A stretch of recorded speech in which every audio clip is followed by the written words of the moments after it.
నాడు సీమోన్తో అన్నాడు, సీమోను అందరిలాంటివి కాదనుకున్నానే, నీవును నిద్రించుతున్నావా? మిగిలిన వాళ్ళు నిద్రపోయారంటే అర్థం ఉంది, నువ్వు కూడా నిద్రపోతున్నావా? అందరు వేరు, నువ్వు వేరు అనుకున్నానే. ఈరోజు నిన్ను అడుగుతున్నాడు, అందరిలాగా నువ్వు నిరాశపడుతున్నావా? అందరిలాగా నువ్వు కృంగిపోతున్నావా? అందరిలాగా నువ్వు దిగజారిపోతున్నావా?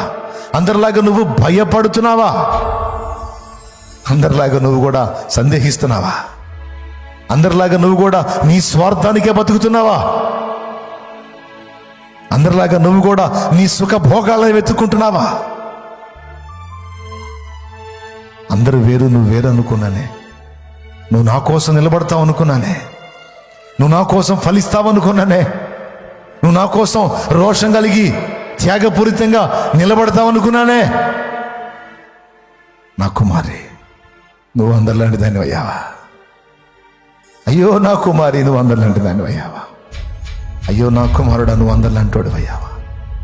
ఈరోజు దేవుడు నీతో మాట్లాడుతున్న మాట